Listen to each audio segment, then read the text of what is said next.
प्यार का नगमा है, मौजों की रवानी है। आए ऋतुराज तो बिसार सब काज, कोई मीठी मीठी धुन गुनगुनाने लगी धरती। हंसा के जड़वत जीवन को चेतन चाटा बदल गया। सभी जीवित आत्माओं को यमदूत का नमस्कार। हमारा नाम पहली बार सुनता है आदमी तो उसके दिमाग में सवाल उठता है, आप लोगों के भी उठ रहा होगा। हमसे किसी ने पूछा, यमदूत जी आपने ऐसा अटपटा नाम रख लिया, इससे आपके परिवार के दूसरे सदस्यों को कोई दिक्कत नहीं होती, वो कोई एतराज़ नहीं करते? हमने कहा फ़िलहाल तो कोई दिक्कत नहीं होती। फ़िलहाल तो और ये होता है कि आपने फ़ोन किया, संयोग से फ़ोन हमारे पिताजी ने रिसीव किया, आपने पूछा यमदूत जी हैं, तो वो और चौड़े होकर कह देते हैं यमदूत तो नहीं, मैं यमदूत का बाप बोल रहा हूँ। हमने कहा उन्हें दिक्कत तो तब पैदा हो जाएगी कि हमारी श्रीमती जी बाजार में मिल गई, आपने भाभी जी नमस्ते की जगह कह दिया यमदूतनी जी नमस्ते। या हमारे बच्चे मैदान में खेलते देख लिए, उनसे कहा यमदूत की औलाद इधर आ। रही बात हास्य व्यंग की, हास्य व्यंग तो अपने आप पैदा हो जाता है, ऐसी ऐसी घटनाएं होती हैं। एक परिवार नियोजन के संबंध में कोई कार्यक्रम चल रहा था। परिवार नियोजन पर बोलते हुए, अपने घर की पोल खोलते हुए एक नेताजी ने अपने 3 बच्चों की मिसाल दिखाई। परिवार नियोजन पर बोलते हुए, अपने घर की पोल खोलते हुए एक नेताजी ने अपने 3 बच्चों की मिसाल दिखाई। संयोगवश तभी किसी ने चौथे पुत्र जन्म की खबर सुनाई। श्रोता हंसकर देने लगे बधाई। अचानक किसी ने आवाज़ लगाई, नेताजी आपने क्यों आबादी बढ़ाई, कृपया जवाब दीजिए। नेताजी बोले, हम निर्दोष हूँ, हमारा विश्वास कीजिए, मेहरिया संग नहीं बितैली, हम बरसों से कोई रात है, हम का तो लागती में आरएसएस वालों का हाथ है।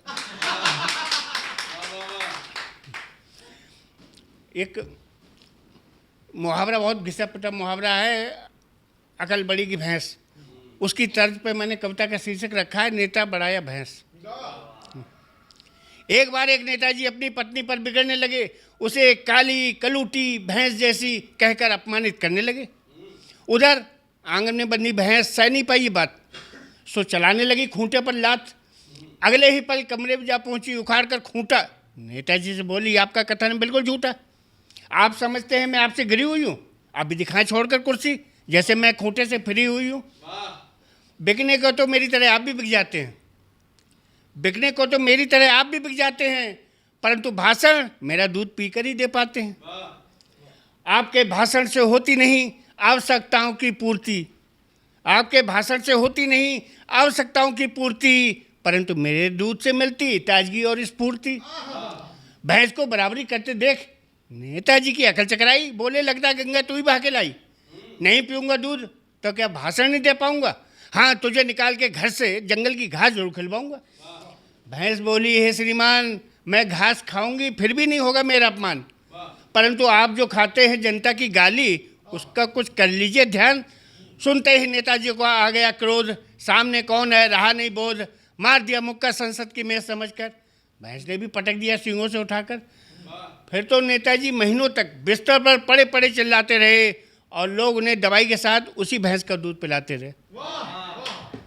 अब मैं एक रचना सुना के अपनी, जो बहुत ज़्यादा मतलब चर्चित है, जिसे लोग फरमाइश करते हैं, जो मेरी पहचान बन गई है समझ लीजिए। और फिर वैसे भी यमदूत के मुंह से अगर कोई भूत वाली कविता नहीं सुनी तो कोई से नहीं सुना, तो मैं रचना सुना रहा हूँ, धुआं और भूत। एक दिन शाम को घटना हुई विचित्र, मेरे द्वार पर पहुँच गए कुछ 21वीं सदी के चित्र। लेडीज जेंट्स पहने सभी जोकर जैसी पैंट, ऊपर बस बस नाम को पड़ा जिन पर सेंट। मैंने कहा माय डियर हेलो, वो बोले हमारे साथ चलो, कभी सम्मेलन है पुराने मरघट पर हो ना, इनाम में मिलेगा तुम्हें आधा किलो सोना। सोने का नाम सुन टपकने लगी लार, मैंने कहा बस अभी होता हूँ तैयार, परंतु कपड़े बदलने को जो ही घर में घुसा, पत्नी गुर्राई, क्या दिमाग में भरा है भुसा, पहचान नहीं जरा भी और बनते हो यमदूत, सामने इंसान नहीं खड़े चुड़ैल और भूत। मैं बोला क्या फर्क पड़ेगा भूत हो या इंसान, फिलहाल तो केवल सोने पर रखो ध्यान। इंसान तो वैसे भी अब असली नृत्य व गानों में मगन है। इंसान तो वैसे भी अब असली नृत्य व गानों में मगन है। ऐसे में इन भूतों के सिवा कराता ही कौन कब सम्मेलन है। परंतु पत्नी बोली, सोना तो घर आते ही बन सकता है हड्डी का टुकड़ा। मैंने कहा भूल गई, आयोजक द्वारा लौटते पर लुटवाने वाला टुकड़ा। पत्नी बोली, नहीं नहीं, मैं नहीं जाने दूंगी तुम्हें भूत चुड़ैलों के साथ में। मैंने कहा याद करो, देवता तक गए थे शिव जी की बारात में। श्रीमती जी ने देखा हम नहीं रहे मान, सो एकाएक जला दिया मुट्ठी भर लोबान, जिसके धुएं से डरकर भूत चुड़ैल तो भाग गए, परंतु हम उसी क्षण जैसे नींद से जाग गए कि अनपढ़ होकर भी भूत प्रदूषण से इतना डर रहे हैं कि अनपढ़ होकर भी भूत प्रदूषण से इतना डर रहे हैं, और हम सिगरेट के बहाने खुद धुआं पेट में भर रहे हैं। भागे भी तो साथ साथ कितना अपनापन है। हे कविता प्रेमी भूतो, तुम्हें सौभान नमन है, तुम्हें सौभान नमन। सर, बिटिया रानी ड्राइवर के साथ भाग गई। भाग गई? जी, भाग गई। अरे कोई बात नहीं, उसे तो बचपन से भागने का शौक है। सतमोला खाओ, कुछ भी पचाओ।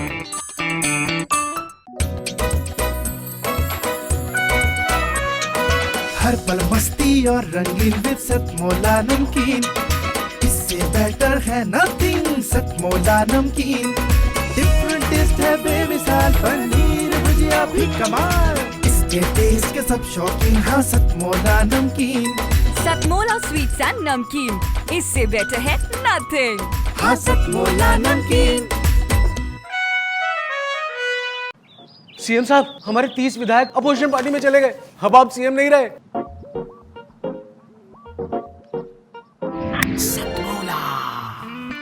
तो अब नया सीएम कौन बन रहा है? Tell me. सतमोला खाओ, कुछ भी पचाओ।